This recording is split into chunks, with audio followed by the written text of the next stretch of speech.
Hello दोस्तों। तो आज मैं आपको प्रमुख समाज पुरस्कार एवं सम्मान कराऊंगा जो बहुत इम्पोर्टेंट है। और ये जो है इससे हर एक टॉपिक में एक न एक क्वेश्चन जरूर आता है। तो चलिए शुरू करते हैं।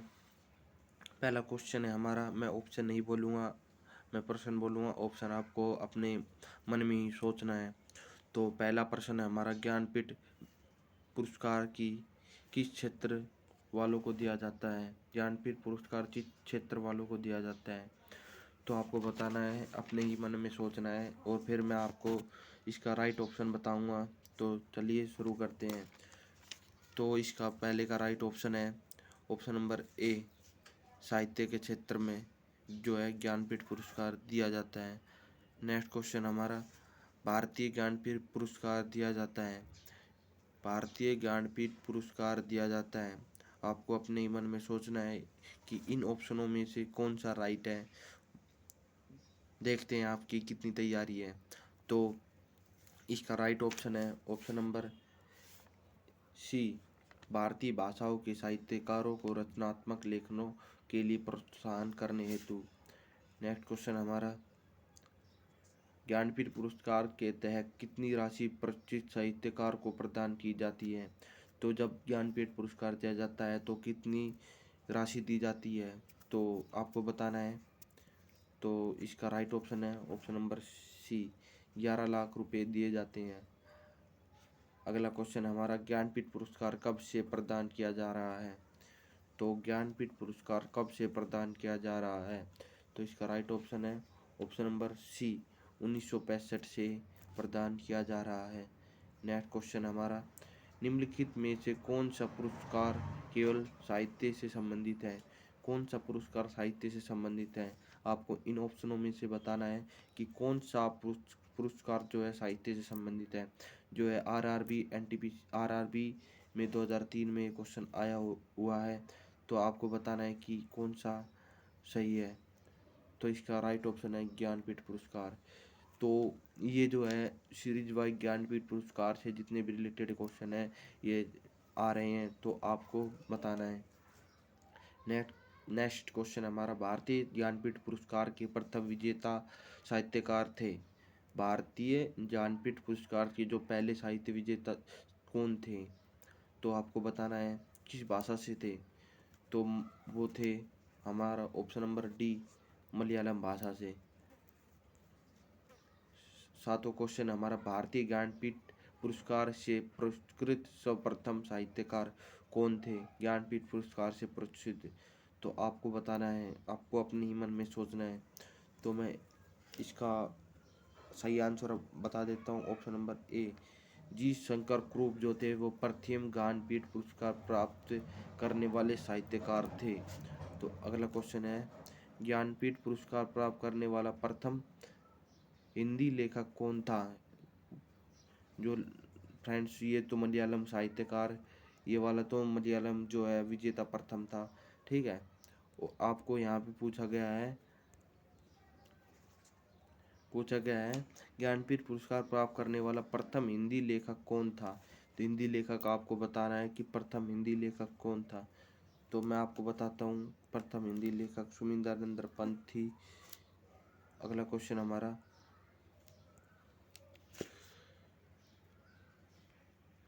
भारतीय ज्ञानपीठ पुरस्कार विजेता प्रथम महिला हिंदी साहित्यकार। तो वो प्रथम लेखक था, तो ये है महिला लेखक कौन था प्रथम।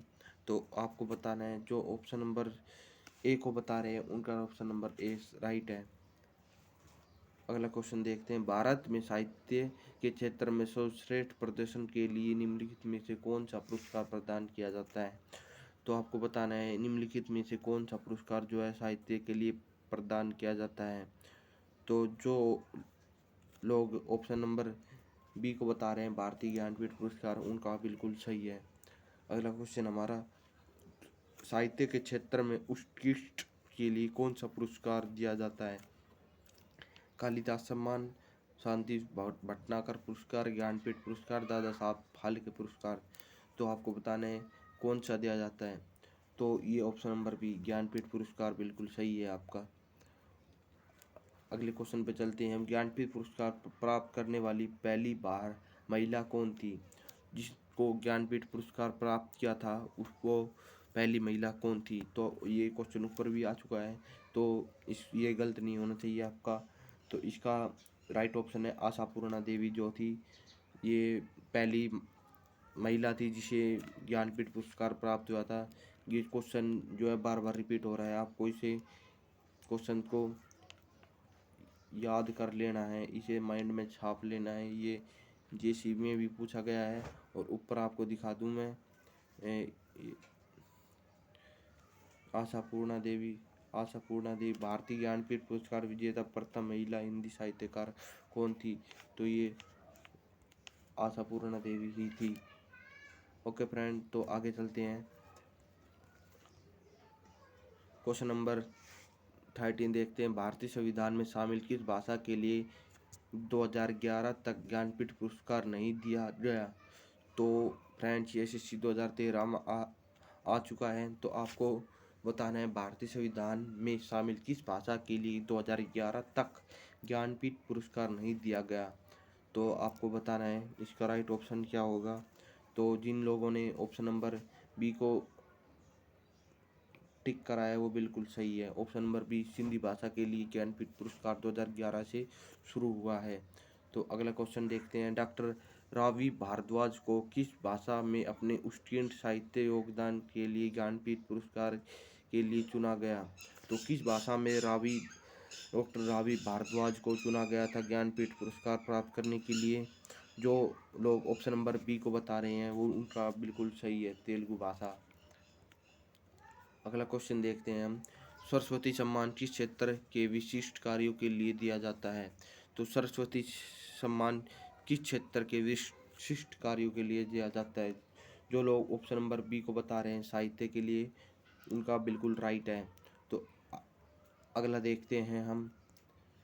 क्वेश्चन नंबर 16 सरस्वती सम्मान के प्रथम प्राप्तकर्ता हैं। सरस्वती सम्मान के प्रथम प्राप्तकर्ता हैं रामाकांत रथ, हरभजन सिंह, हरिवंश राय बच्चन, विजय तेलुकर। तो आपको बताना है कौन है इनमें से। तो जो लोग ऑप्शन नंबर बी को बता रहे हैं हरिवंश राय बच्चन, उनका बिल्कुल सही है। जो हरिवंश राय बच्चन हैं, जो अमिताभ बच्चन के पिता हैं, वो सरस्वती सम्मान के प्रथम प्राप्तकर्ता हैं। तो आगे चलते हैं हम। के बिरला फाउंडेशन द्वारा 1992 में साहित्य के क्षेत्र में उत्कृष्ट योगदान के लिए किस सम्मान की स्थापना की गई थी? तो गाइज आपको बताना है कि कौन से सम्मान की स्थापना की गई थी। तो ये क्वेश्चन नंबर हमारा 17 है। तो जो फ्रेंड्स ऑप्शन नंबर ए को बता रहे हैं सरस्वती सम्मान, उनका बिल्कुल राइट है। तो आगे चलते हैं हम। तानसेन सम्मान किस राज्य सरकार ने शुरू किया? तो ये आपको बताना है कि तानसेन सम्मान किस राज्य सरकार ने शुरू किया। जी जो क्वेश्चन है 2015 SSC में आया हुआ है। तो जो लोग ऑप्शन नंबर बी को बता रहे हैं मध्य प्रदेश, उनका बिल्कुल राइट है। मध्य प्रदेश सरकार ने ये तानसेन सम्मान शुरू किया था।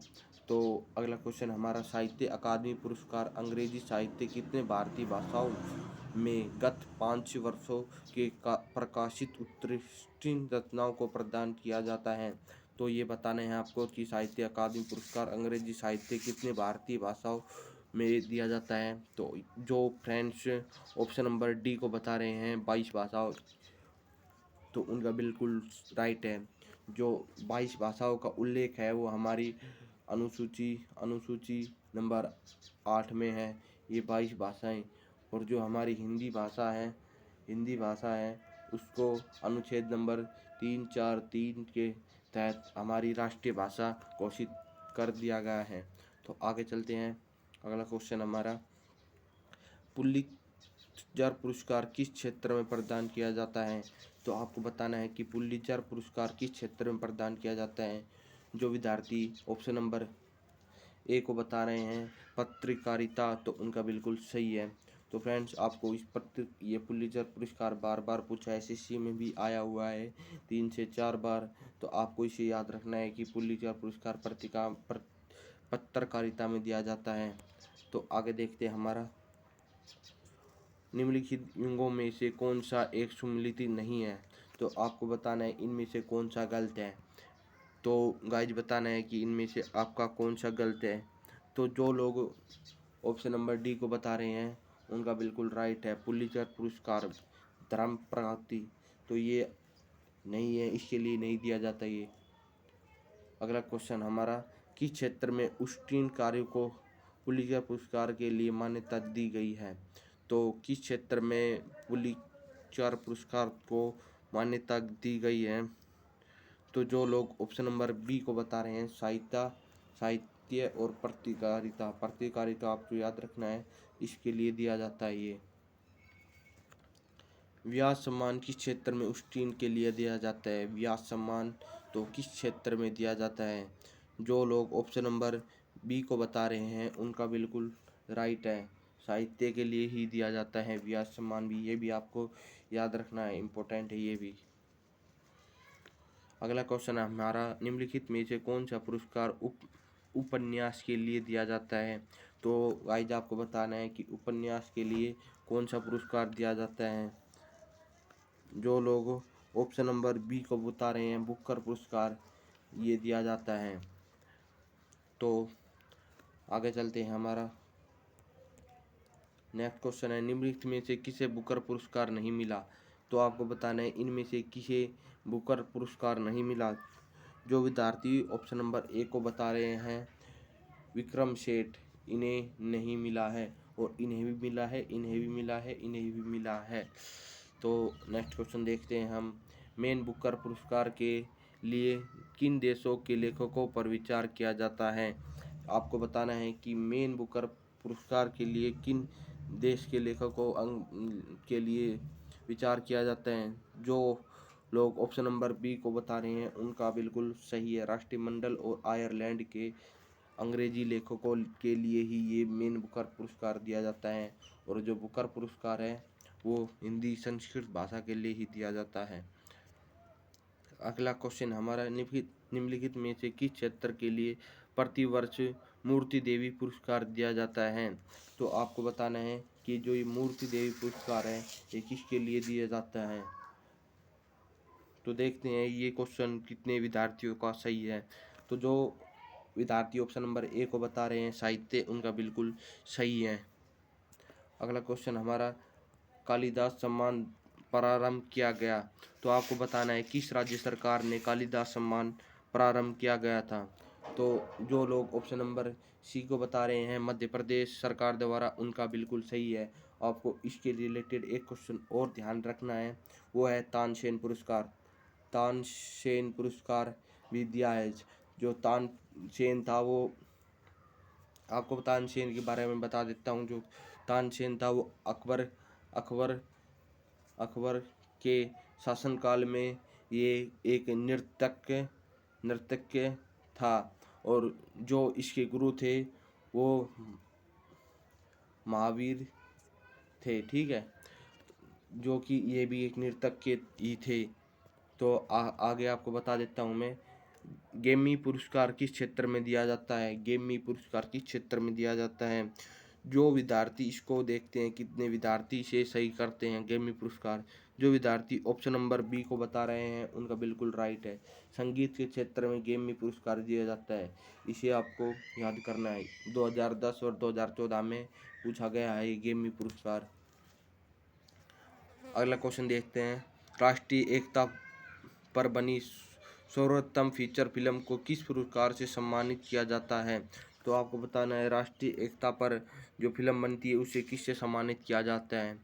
जो विद्यार्थी ऑप्शन नंबर सी को बता रहे हैं, नरसी दत्त पुरस्कार, उनका बिल्कुल राइट है। तो आगे चलते हैं हम, सिनेमा के क्षेत्र में उत्कृष्ट के लिए कौन सा पुरस्कार दिया जाता है? तो आपको बताना है सिनेमा के क्षेत्र में दिया जाता है, तो वो है दादा साहब फाल्के पुरस्कार। जो दादा साहब फाल्के हैं उन्होंने एक फिल्म बनाई थी, राजा हरिश्चंद्र, उनके लिए इनके ही नाम से ये दादा साहब फाल्के पुरस्कार अवार्ड दिया जाता है। तो आगे चलते हैं, हमारा अगला क्वेश्चन है, दादा साहब फाल्के पुरस्कार सर्वप्रथम किसे मिला? तो आपके बताना है कि दादा साहब फाल्के पुरस्कार सबसे पहले किसे मिला था? तो जो विद्यार्थी ऑप्शन नंबर बी को बता रहे हैं श्री देविका रानी, वो उनका बिल्कुल राइट है। ये पहली महिला थी जो अभिनेत्री थी, इसको आपको याद रखना है। अगला क्वेश्चन हमारा, दादा साहब फाल्के पुरस्कार प्रदान किया जाता है, तो किसके लिए दादा साहब फाल्के पुरस्कार किया जाते हैं? तो जो विद्यार्थी ऑप्शन नंबर बी को बता रहे हैं सूचना एवं प्रसारण मंत्रालय भारत सरकार, उनका बिल्कुल राइट है। ऑप्शन नंबर बी बिल्कुल राइट है। तो आगे चलते हैं हम, सिनेमा के विकास में योगदान देने के लिए निम्नलिखित में से किसके नाम पर सर्वोच्च पुरस्कार दिया जाता है? तो आपको बताना है सिनेमा के विकास में योगदान के लिए कौन सा पुरस्कार दिया जाता है। एसएससी 2016 में 14 में आया हुआ क्वेश्चन है ये, आपको बताना है। जो विद्यार्थी ऑप्शन नंबर सी को बता रहे हैं दादा साहब फाल्के पुरस्कार, उनका बिल्कुल राइट है। तो ये आपको दादा साहब से रिलेटेड याद रखने हैं प्रश्न। आगे चलते हैं हम, निम्नलिखित में से दादा साहब फाल्के पुरस्कार का प्राप्तकर्ता कौन नहीं था? तो इनमें से आपको बताना है कि दादा साहब फाल्के पुरस्कार किन्हें नहीं मिला था। जो विद्यार्थी ऑप्शन नंबर सी को बता रहे हैं जेमिनी गणेश, उनका बिल्कुल राइट है। जेमिनी गणेश को दादा साहब फाल्के पुरस्कार नहीं मिला था, बल्कि पृथ्वीराज कपूर और श्रीमती कान्हा देवी और श्रीमती इंदिरा गांधी, इन सभी देविका रानी, इन सबको मिला था। आगे चलते हैं, हमारा अगला क्वेश्चन है, ऑस्कर पुरस्कार प्राप्त किया जाता है, तो जो ऑस्कर पुरस्कार है वो किसके लिए प्रदान किया जाता है? जो विद्यार्थी ऑप्शन नंबर ए को बता रहे हैं उनका बिल्कुल राइट है। National academy of motion picture art and science द्वारा ये प्रदान किया जाता है, national academy of motion picture art एट्स द्वारा। तो इस वीडियो में मैं आपको पुरस्कार से रिलेटेड मोस्ट 50 क्वेश्चन कराऊंगा, और जो पार्ट 2 आएगा उसमें मैं अगले 50 क्वेश्चन कराऊंगा। तो चलते हैं, हमारा नेक्स्ट क्वेश्चन है, ऑस्कर पुरस्कार किस क्षेत्र में श्रेष्ठ प्रदर्शन के लिए दिया जाता है? पत्रकारिता, समाज सेवा, फिल्म या खेल? तो ऑस्कर पुरस्कार सभी को पता होगा कि जो हमारा फिल्म है उसके लिए दिया जाता है।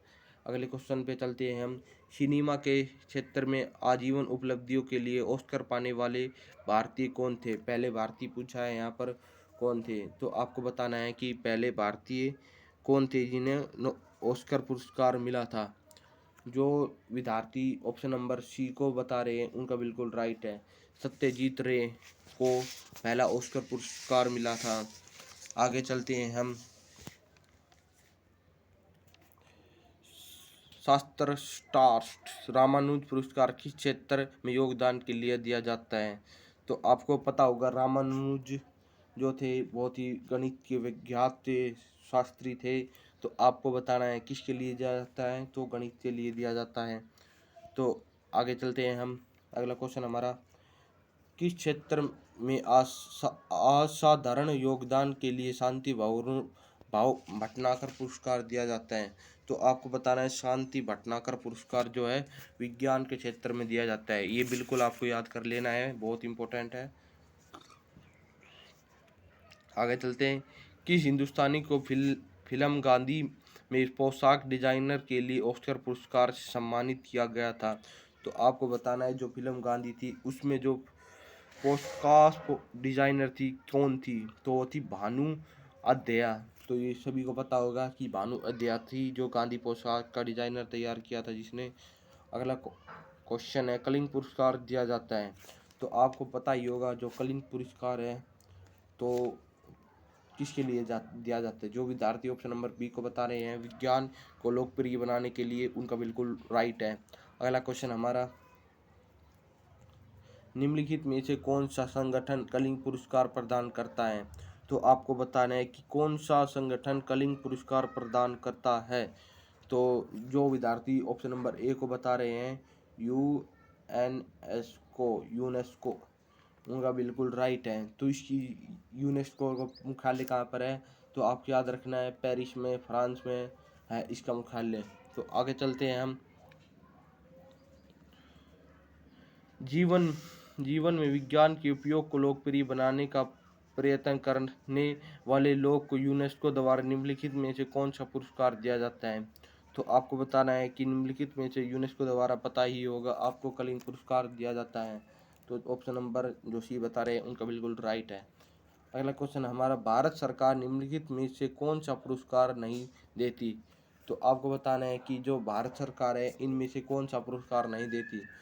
तो ऑप्शन नंबर डी बता रहे हैं उनका बिल्कुल राइट है, कलिंग पुरस्कार। कलिंग पुरस्कार यूनेस्को द्वारा दिया जाता है। क्वेश्चन नंबर 46 पे चलते हैं हम। धन्वंतरी पुरस्कार किस क्षेत्र में प्रदान किया जाता है? तो आपका बताना है कि धन्वंतरी पुरस्कार किस क्षेत्र में प्रदान किया जाता है। जो विद्यार्थी ऑप्शन नंबर बी को बता रहे हैं कि चिकित्सा के क्षेत्र में, उनका बिल्कुल राइट है। तो आगे चलते हैं हम। डॉक्टर बी सी रॉय पुरस्कार दिया जाता है। तो डॉक्टर बी सी रॉय पुरस्कार किस क्षेत्र में दिया जाता है? तो जो विद्यार्थी ऑप्शन नंबर सी को बता रहे हैं चिकित्सा के क्षेत्र में, उनका बिल्कुल राइट है। तो आगे चलते हैं हम। विक्रम साराभाई पुरस्कार किस क्षेत्र में दिया जाता है? विक्रम साराभाई क्षेत्र किस तो आपको बताना है विक्रम साराभाई पुरस्कार किस क्षेत्र में दिया जाता है। जो विद्यार्थी ऑप्शन नंबर बी को बता रहे हैं उनका बिल्कुल राइट है, अंतरिक्ष अनुसंधान हेतु। विक्रम साराभाई जो है वो इन्होंने ही अंतरिक्ष अनुसंधान की जो है स्थापना करी थी। जो हमारा इसरो है इसकी जो स्थापना की थी वो विक्रम साराभाई ने ही की थी। तो आगे चलते हैं हम। रमन मैग्सेसे पुरस्कार किस देश द्वारा प्रदान किया जाता है? तो ये क्वेश्चन आपको बताना है कि रमन मैग्सेसे पुरस्कार किस देश द्वारा प्रदान किया जाता है। ये क्वेश्चन आपका राइट होना चाहिए। तो फिलीपींस द्वारा ये है प्रदान किया जाता है। इसे हम एशिया का नोबेल भी कहते हैं। तो अगला क्वेश्चन हमारा, किस देश में भूतपूर्व राष्ट्रपति के नाम से रेमन पुरस्कार संबंधित है? किस देश के भूतपूर्व राष्ट्रपति के नाम से? तो आपको पता चल गया होगा कि ऑप्शन नंबर इसका ए बिल्कुल राइट है। ऑप्शन नंबर ए फिलीपींस द्वारा बिल्कुल राइट है आपका। तो एक क्वेश्चन और देखते हैं हम। रेमन मैग्सेसे पुरस्कार कौन सी संस्था देती है? तो आपको बताना है कि रेमन मैग्सेसे पुरस्कार कौन सी संस्था देती है। तो फिलीपींस सरकार देती है रेमन पुरस्कार। और जो फिलीपींस की जो राजधानी है वो है मनीला। ये भी आपको याद रख लेनी है, मनीला। तो चलिए चलते हैं विद्यार्थियों। तो आशा करता हूँ आपने इनमें से 50 क्वेश्चनों में से 40+ बिल्कुल सही किए होंगे। तो चलिए चलते हैं। धन्यवाद।